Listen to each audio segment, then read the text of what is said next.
Okay, we are recording. John, how are you today? I'm doing really well, Stu. Doing really well. Good, good, good. I mean, that's a massive lie. I mean, we've just had a chat and you've just landed from a massive flight to the Yeah, UK. but hey, it's a sunny day in London, and That's rare. they're few and far between. So when you get them, you love it. Wicked, wicked. Oh, well, it's good to have you in the UK. Um, before we do anything, let's start with track one because that's what we always do. And I want to ask you, please, mate, how you went about these questions before we even get into track one. Actually, did you find any of them tougher than the others? No, I didn't. I didn't really like. I don't know if you have the same questions for every interviewer, We but do, yeah. because it felt like the questions in way had been written for me, because I guess it's sort of, it was one of those things where I didn't have any, like there was no hesitation for me about what the answer was. Excellent. So it felt very natural. Yeah. Ah, good stuff. Well, tell me, please, the song that you regard as having the greatest ever intro, please.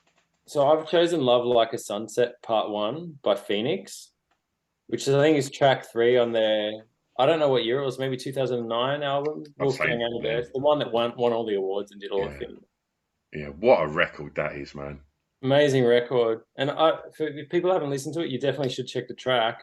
It's got like a marimba at the start, and it's got the granddaddy of all synthesizers mixed with a marimba. Like how that works, I couldn't tell you, but and I mean, like for me, I always think of Phoenix as a vocal like band. Like they're singing in the music, I guess, Yeah, to not sound ridiculous, but to pick track 3 of the record and with a idiosyncratic singer with great melodies and French people singing English, but to make track 3 without any vocals, like it's so bold as well. yeah. Like so, yeah, I love it. When it comes to intros, um, when the band started, John, I'm sure that people would have got their music. Your band, this is when, and probably Phoenix as well. When they first, you both started putting records out for the first time. The way people would get their music is way different to how they get their music now. Yeah, Um, and I'm always fascinated to talk about this with songwriters because my children are teenagers and I watch them with their thumbs and their very very rapid thumbs on their screens and their attention spans are very very short. yeah. And they're sort of sitting in the back of my car and something will come on and they're singing along and I'm like, how do you know this song? And they're like, oh, it's on TikTok. And I'm Wow. like, oh, okay, right. And so I just wonder because and from speaking to other musicians as well, it feels that there's a lot of attention from, I guess, maybe more commercial pop acts to get on them Spotify playlists. That's the key now. That's as Yeah, important as radio. yeah, yeah, Um, totally. and so I just wonder when it comes to writing songs and essentially intros, John, how much of these things like TikTok and attention spans and playlists, how much of that filters through into your creative process, if at all? Yeah, I think like probably for us anyway, we try and not let any of that stuff come in maybe until right at the end. So by right at the end, I mean we just try and make the song sound like we think the song should sound to us. And so that might be a long intro or a long outro or a meandering bit or an instrumental verse or like I guess we try not to think about ahead of time whether that's going to fit onto any particular format. Yeah, We just do the creating bit and don't try not to be analytical in the creating bit.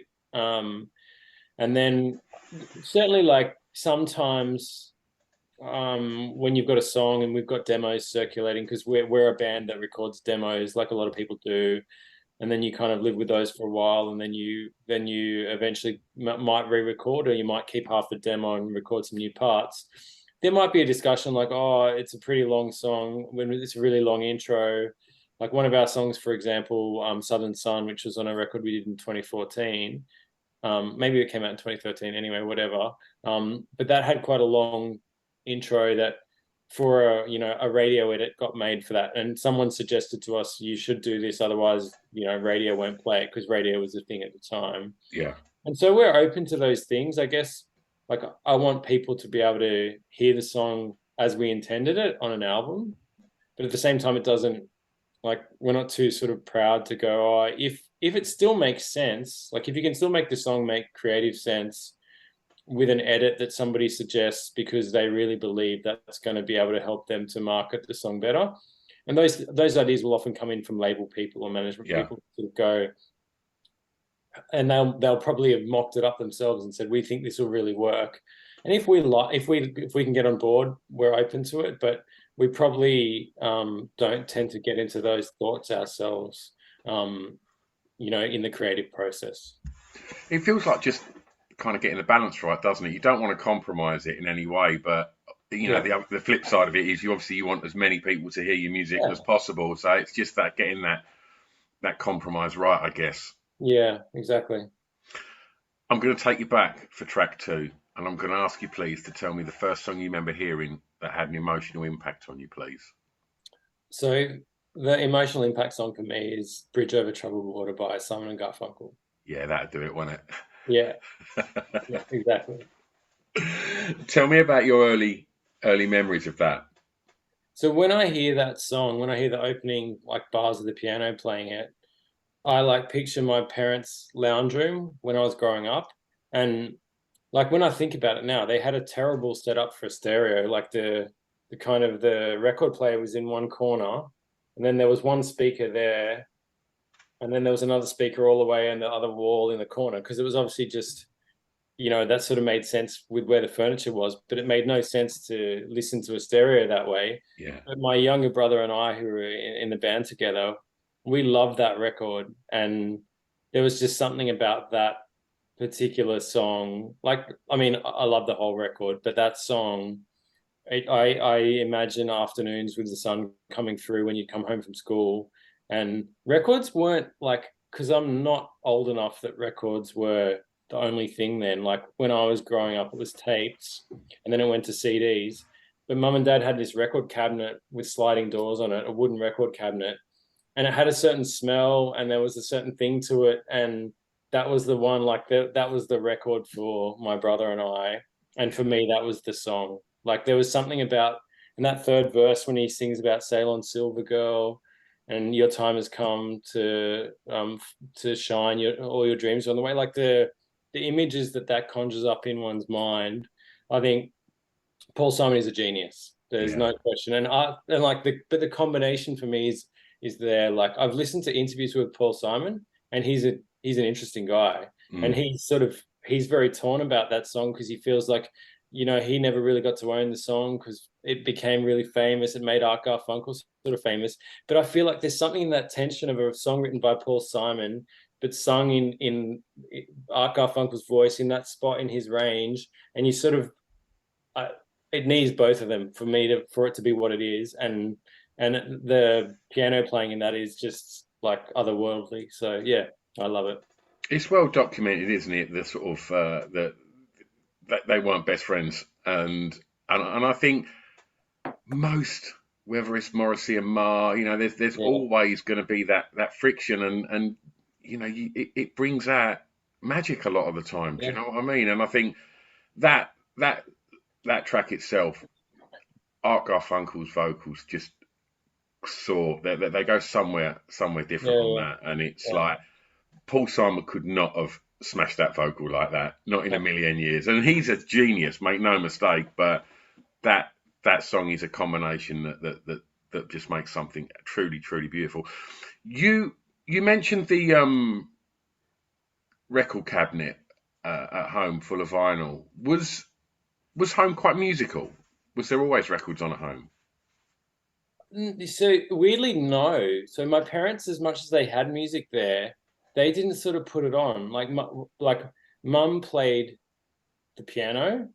Like she played piano in church. I remember as a kid, she'd play piano or play the organ, and I always thought that sounded really cool. And so sometimes she would just sit and play it at home. And so we had some, music lessons when we were young. But I don't like a lot of people have those memories. I don't have memories of mum and dad putting music on apart from in the car. Yeah, Like it was almost like us, I guess, being little kids wandering around touching everything and being like, oh, there's a record cabinet. What's that? So yeah, it was almost a discovery from us as opposed to hearing the music mum and dad were playing. Because I feel like my dad's taste in music is terrible, apart from the fact that I guess he bought the records, but Yeah, then kind of had moved on to. I remember when I was growing up, that I don't mean this in a. I think there's a cool place for Enya because there's like it's actually aged well, Enya's yeah, music. But at the time, I was just like, "What are you listening to, Dad?" Because I yeah, guess we were in the '90s and it was the grunge era, but yeah, it was cool hearing because that was so different to, I guess, what they had in the record cabinet was so different to what was on the radio at the time and what yeah, people at school were talking about. So I guess it was sort of, yeah, our own little journey. yeah. You mentioned school then. Let's uh let's move on to school for track three. And tell me the song that reminds you of your time at school, please, John. So for me, school is like there's a few bands, but Pearl Jam really stands out to me. And I I feel like the first album I really got into myself, like I remember buying it, although it wasn't the first record I bought, was the album Vitalogy, which had a really cool, like it was almost like they were replicating a vinyl thing with the CD, with the way the cover was. And I loved this song Nothing Man on there. I mean, I love a lot of that album, but Nothing Man really stood out to me. I think I've always had a I think I've always had a weakness for 6/8 songs. Like Yeah, not to be too technical about it, because I guess that's not very technical, but there's a certain feel to the way that a 6/8 beat moves versus like what we normally think of as a 4/4, and yeah, it's kind of sad. And it's a technique that works for a lot of people, but it's like a low song where he then sings an octave higher, and that does emotional things sort of yeah, thing. And yeah, I feel like they're a great band, Pearl Jam, where maybe I think like they had some really cracking albums, and then they they kept going, and then Eddie Vedder went and did the solo thing. But I think there was magic in those first three records, and Vitality for me was like, if you think of it as a grunge band, like Nothing Man isn't a grunge song; it's sort of something else altogether. But I feel like it showed that there was real songs behind just the sounds. it's really weird that you chose that as the first Pearl Jam record because for uh, being of an age myself where I caught 10 when it come out, and then like anybody else that was into guitar music at that point, it just Yeah. there was a lot happening in guitar Oh music yeah. at that point, Yeah. and it wasn't happening in the UK. We was all looking to Seattle for for answers, and 10 was absolutely incredible. And then Verses come out, which was more of the same, and it was like, this is incredible. And then for me and so many of my friends, when Vitality dropped, it was like, huh? What's this Yeah. track? Rats? What the fuck's this? This is not Yeah. Jeremy. Yeah. Yeah. And Yeah. it kind of took it all and twisted it all. It's probably my favorite. That and Yield are my favorite records now. Yeah. But it took me a while to adjust to Yeah. Vitality because it was such a. I think they were just kicking against the press, then kicking against Yeah. anybody, sort of expecting them to deliver more of the same. I think they just made the record that they wanted to make. And yeah, Nothing Man. And Better Man's on that as well, which is Incredible. incredible. Like, Yeah, I think you've hit on something there because like I loved Verses and 10 as well. But if I think about the songs that my brother and I tried to play on guitar at home, they were like off Vitality. yeah, So yeah. yeah, it wasn't, yeah, there was something, yeah, that's a, I never kind of had put it together in my head, but of course, yeah, it makes sense. I like kind of hearing it back from you. Yeah, it's. I saw them about 3 months ago. They played in Hyde Park in London, whenever they're in the UK, I see them. I think as a band, I don't know if you ever watched the Cameron Crowe Pearl Jam 30 documentary I haven't seen film. it. Oh, John, it's incredible. He's documented them right from back in like Green River and Mother Love Oh Bone, wow. and he's just literally documents their whole career. And he's so and you watch it, and one of the things you draw from it is like not many bands last that long as a unit, and they've got it worked out, and it's Yeah. incredible. And you just get a peek into that kind of brotherhood, and it's done so well. It's one of my favourite ever music docs, and I've only recently just kind of got into the.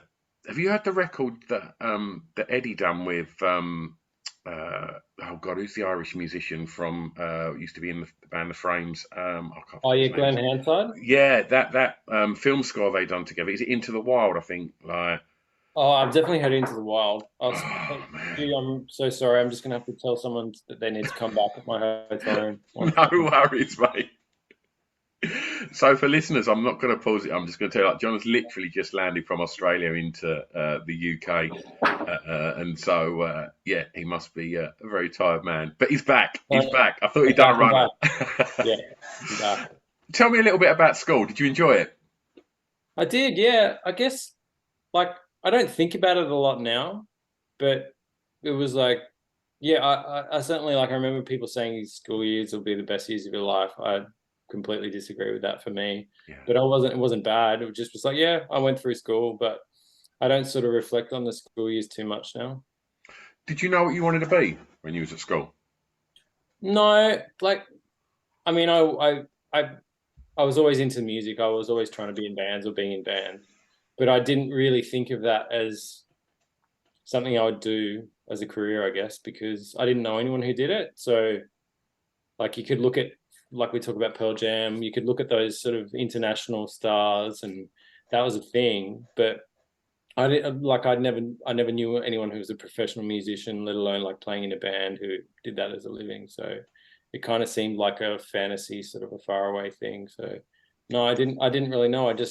I liked yeah, I had hobbies that I was into. I like sport as well. I like sport and music, which, but then, I was also interested in reading and sort of I like literature as well. So, but I didn't. I was definitely like my missus is the opposite of me. She's one of those people who knew what she wanted to do from when she was 14 and got onto a path and kind of went towards it. Whereas Yeah. I was a meanderer and just kind of got my way there eventually. Yeah. Most musicians say that as well. Yeah. um, I was really interested in what you said there because about not really sort of seeing that anybody from where you was from was making it in music, Yeah. and you sort of look into the big American rock acts and things like that. What was happening around those sort of formative years for you when you was getting in bands and playing in bands like in Australia? Like what sort of music was happening that was exciting you that might have said that well if they've done it, possibly we could. Yeah, I think like because of the way like the way Sydney is as a city. So I grew up in Sydney, and I guess Sydney is a bit like London or Los Angeles. Like it's a big sprawling city, and I was a long way out in the suburbs, so there wasn't like a gig scene there or anything. And so the kind of gigs that you could go to when you were in high school were really those sort of arena gigs, I guess, or stadium gigs. And so they were the kind of things like I remember going and seeing Pearl Jam was one of my first gigs, like when I was, I don't know, 15 or whatever. And it was you'd get on the phone to the ticket company, you had to wait on the phone for ages. You'd be calling back, it was engaged because, tickets would be released in the morning like that. So I have those memories of those experiences of trying to go to those big shows, but I don't really like, I was never part of a scene. If there was like a thing, it was just like other school bands that you would see play at those Sure. type of things. But I didn't.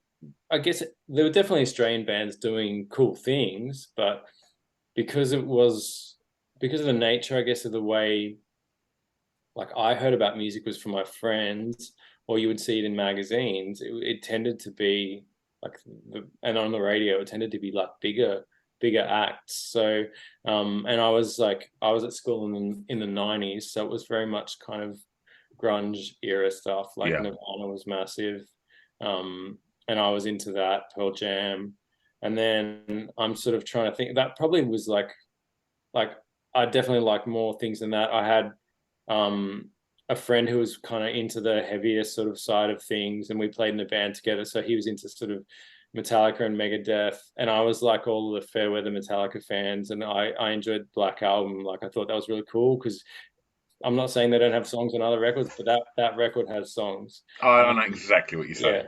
Yeah. yeah, and so I kind of got a bit on that edge of it, and then, but like Chili Peppers, love the Red Hot Chili Peppers as well, and they were a band where you could really discover from album to albums. Like stylistically, they went in some pretty cool directions as well. and my friend was a really good bass player, so he loved the Chili Peppers because of Yeah. Flea that was playing. So, but I mean, I'm naming like the biggest bands of the time, but I feel like that's kind of the level at which music kind of got to me when I was 14 or 15. So, yeah, And I think it's really interesting that at that point in music, that the biggest bands in the world, watching like MTV Awards, and whereas now it's all essentially commercial pop music yeah, or R&B acts, like the biggest bands in the world were Pearl Jam, REM, Chili REM, Peppers, and right? like, And you know, Oasis came in, and yeah. that, I mean, I'm sorry, like, what's the story, Morning Glory? Massive album, but every song on it's worth being on that album.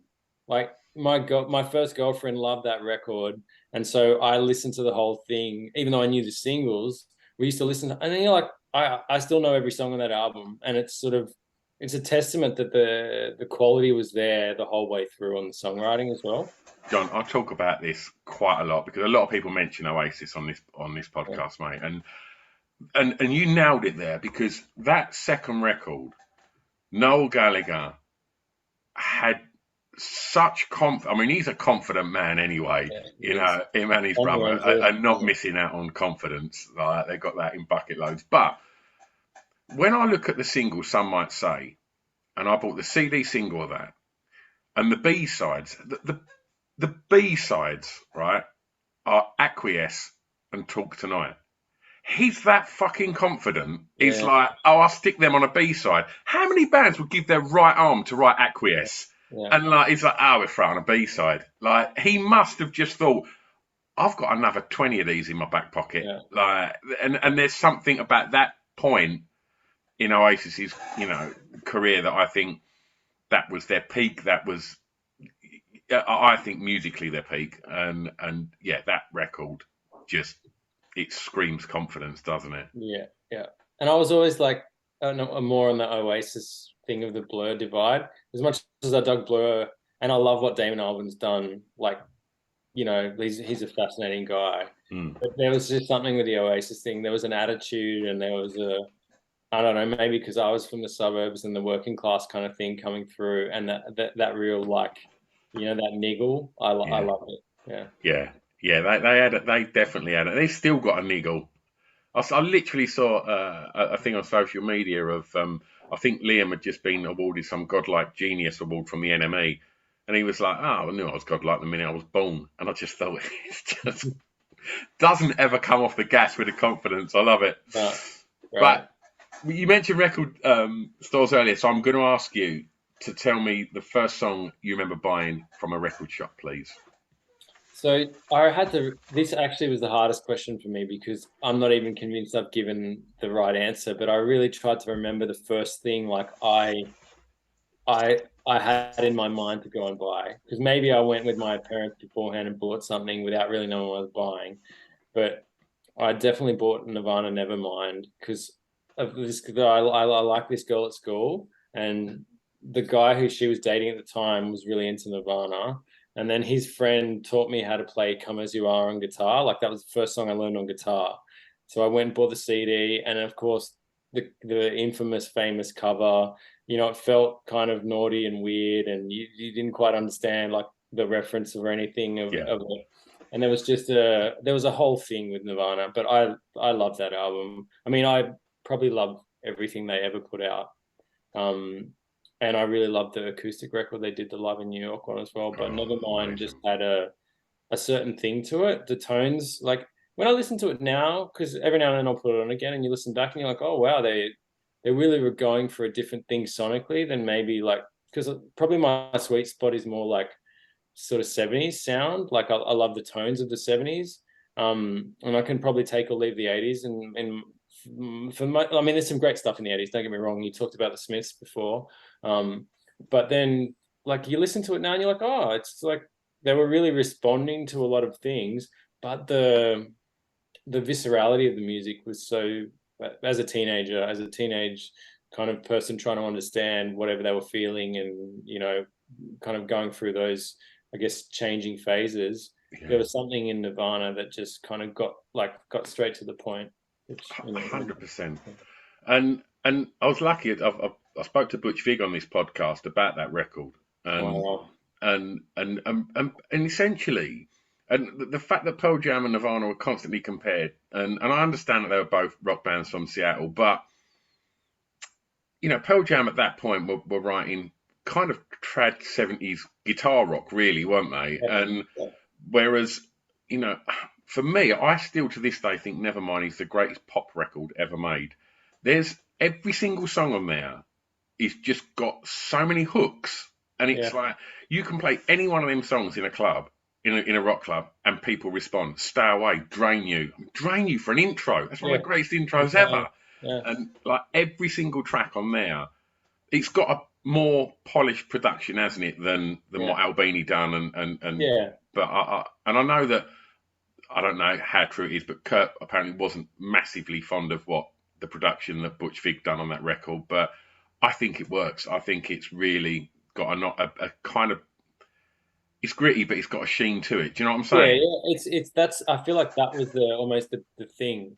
Like it was that garagey thing polished up in a way that really came out of the speakers at you. And the Yeah, vocal production and those vocal takes are insane. yeah, Like when you listen back to it, like you can say what you will, that guy, like, in terms of like singers throughout history, when you kind of get that coming together of what he's singing about and how he's singing it and how it's delivered. Like you can do something different, but you can't do something better than that.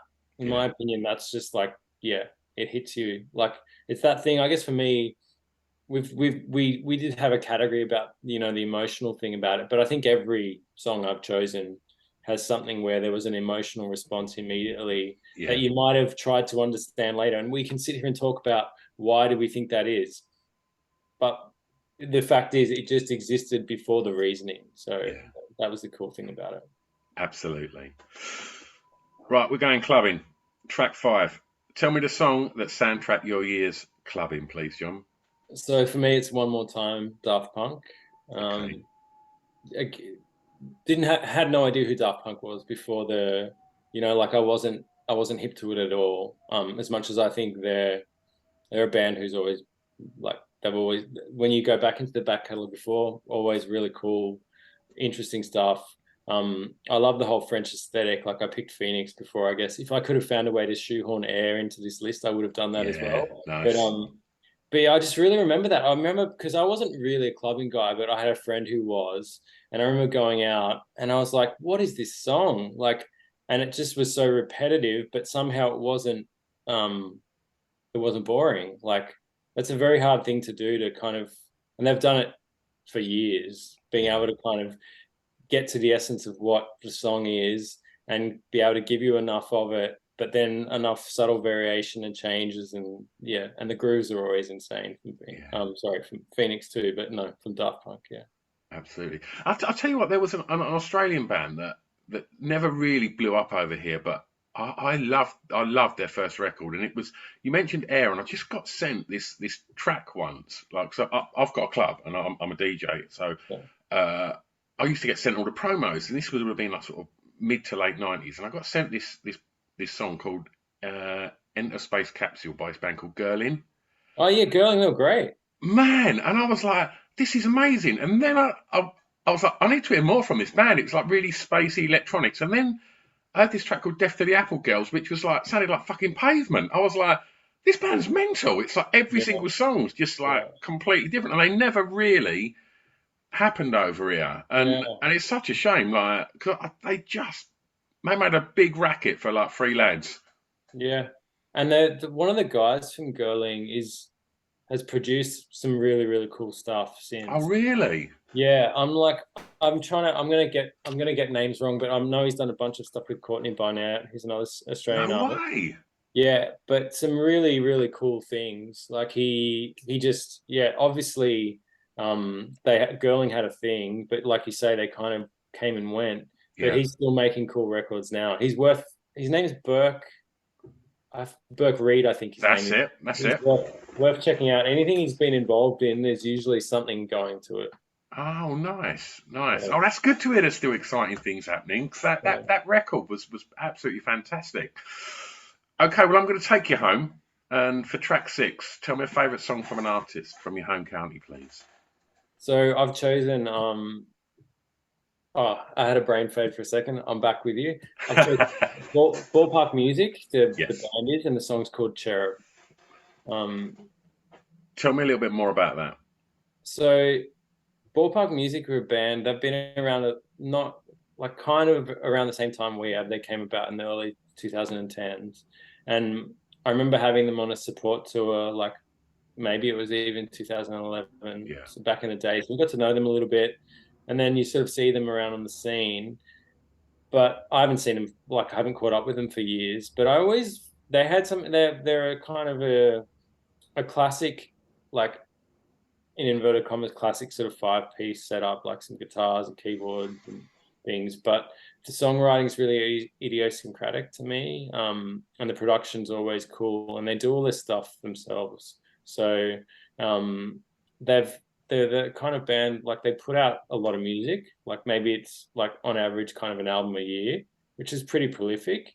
And they've just sort of done a like I guess some people have a really big album and then they sort of struggle to kind of Yeah. keep with it after that. But these guys have just kept growing and growing and growing. And I feel like they just keep writing songs that are unconventional pop songs that immediately get into your head and just stay there, but they're not the kind of ones that get annoying after a while. And they put this song out a couple of years ago, and I just straight away, yeah, I think it's my favorite song of theirs, and it's definitely my favorite song, like Australian song in like kind of in my adulthood, I guess. Like Yeah. the stuff I love from being a kid, but this is something I think it's special. Okay. I'm going to ask you to give us something else special now, because for the last track, I'm going to ask you for a song that you think many people may not know that you would like them to hear. Okay, so for that one, I've chosen. It's a band called Here We Go Magic, and the song is called. No, I definitely have forgotten that now. Hang on, here we go. Okay, Alone But Moving. I knew the That's record was a different ship as the record, but I forgot the song title. Sorry, it's my jet lag addled brain. But yeah, Alone But Moving. It's an amazing album. The whole record's great, but that particular song, I guess I put this album on when people come over and you want to put something on cool that people don't really know what it is, yeah. but you know they're going to enjoy it. And yeah, are you familiar with it? I'm Stu? not. No. You checked it out. Okay, so we came across them because we were in looking at people to try and work with. Of course, like the name that every band that has kind of ever listened to Radiohead wants to work with Nigel Godrich. And he did this record with this band who we'd never heard of, and we were just listening through his back catalogue. And we were like, what is this thing that like never heard of it? And the album itself is the whole thing is worth checking out, but it's really, I guess, I don't even know how to describe it, but to say, for me, there's always like I like pop music, and I guess I'm saying pop music in the sense of if you trace the thread of the Beatles through, Sure. as opposed to necessarily like commercially successful, because I don't think this was necessarily commercially successful, but it's that mix of acoustic and electronic elements together with great melodies and just I think it creates a world. I think for me, Here We Go Magic as a band just have those kind of the palette that they go for and the colors that come about in the sounds and there's a lot of space in the music as well. So I think it's yeah highly recommended for me. Well, John, we make it easy for everybody to go and explore that because we put together a Spotify playlist to accompany the podcast with all your choices on, and obviously Oh, awesome! your music as well. So let's talk about your music. What's happening? So we've just finished a record. We're actually in London, sort of about to do a tour, but we're going to go and listen to the last few mixes because we're getting it mixed by a guy who's based here in London. And so we've done this like it was. I'd really hesitate to call it a COVID project because it wasn't that. But Yeah, you know, when the lockdown happened for us, which was kind of in early mid 2020, we thought, okay, we can't play shows right now, so let's just keep writing. And some of that started out remote because we had to, you know, we were all in our houses, we couldn't get together.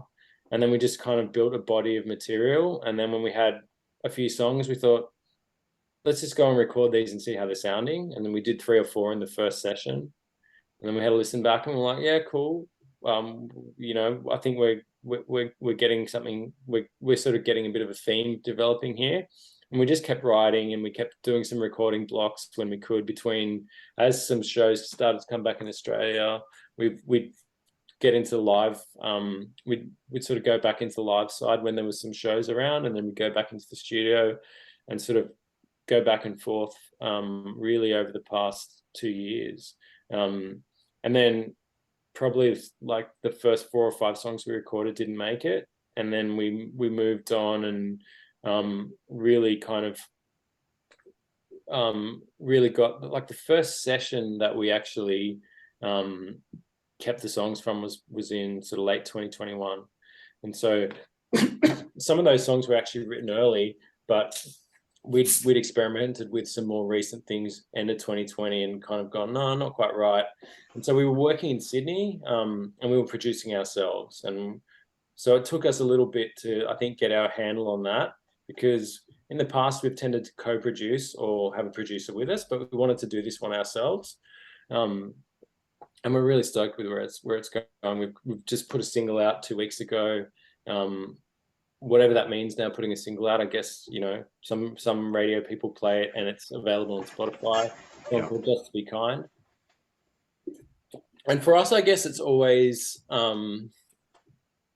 chasing our interests at the time as far as the music we're making. So I think part of it was you adapt to, in a remote situation, you sort of go, oh, how do we get things to feel good when we can't all get together and play? So sometimes we were throwing some electronic loops into, if someone would have a set of chords they wanted to play and send around, and you sort of want to, instead of playing along to a click, click, click, you sort of put a bit of a loop in there, or make a little drum machine groove. And then sometimes that actually becomes part of the song. And so for us, as much as we tend to play the instruments ourselves, we've actually got a bit of programming happening in this record, and it's been nice to explore a different side, because I think for us, the marriage between, and I think I mentioned it with some of the songs we talked about, when that marriage of the kind of organic acoustic instruments with the electronic elements, when you can get those things to coexist in a way that that really works with the story of the song and the melody, then I think it's a really, really exciting thing to listen to for us. Wonderful. And John, if people want to keep up to speed with tour dates, releases, where's the best place to do that? So you can either just go via Instagram with Boy and Bear, and then there's links via there, but there's also our website, boyandbear.com. Wonderful. Well, if it's cool with you, we'll tag you in this on all the socials when this episode comes out. John, firstly, thanks for giving up your time when you literally must be hanging and just trying not to fall asleep. I really appreciate the fact you've just landed, and I've then literally just made you rack your brain for answers and regressed you back to your childhood. So I really appreciate your time. It's been a real pleasure talking to you, mate. Thanks, Stu. No, I really appreciate it, man. It was nice to chat, and it's, you've kept me out of going to bed at 3 o'clock in the afternoon. Lovely. I'm going to press stop. Don't go anywhere.